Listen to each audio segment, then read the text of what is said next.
So the big why behind it is the goal to ensure all students can attend in-person everyday school the entire school year, and that students, the caveat to the entire mandate is that students are required to be at school. It's not an option for them to be at school.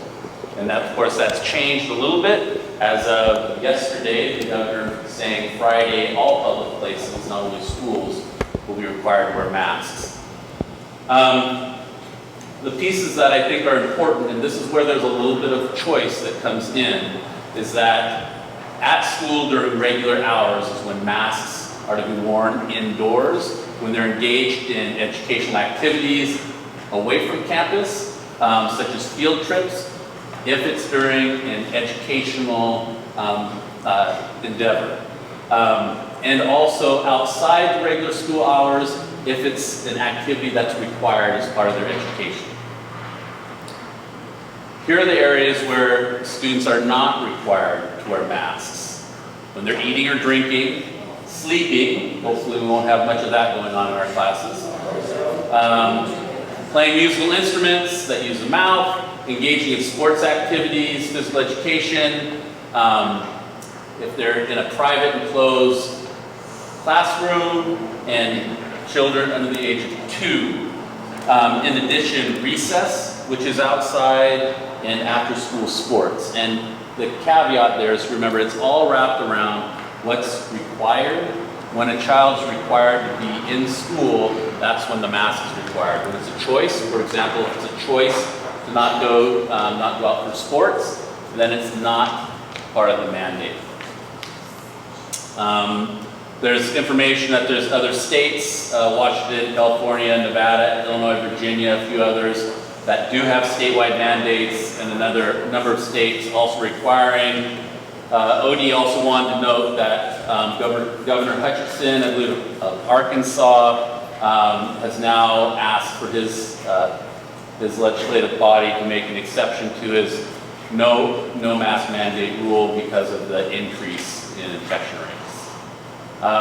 The part that's different from what we've had in the past is that there is some teeth to this, so to speak.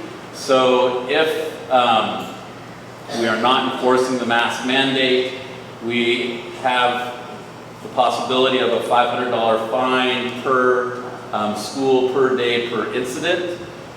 There's a failure to enforce clause through OSHA that could be between $100 and $2,600.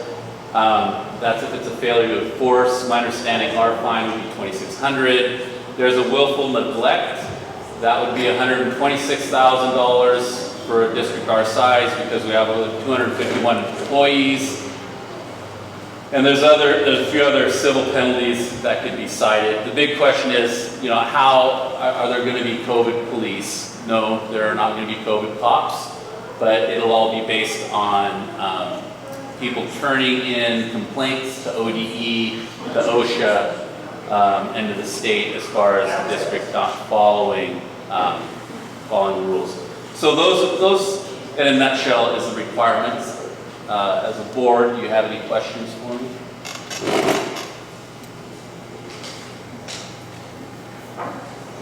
So besides fines, is there any other repercussions that could come in if we do not enforce the mask mandate?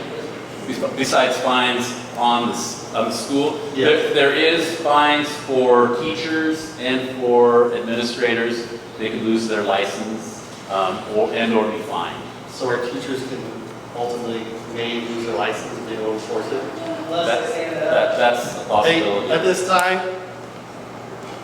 call to order. School order time. You guys will have your time to speak. Any comments? Yeah, that's correct. Okay, thank you.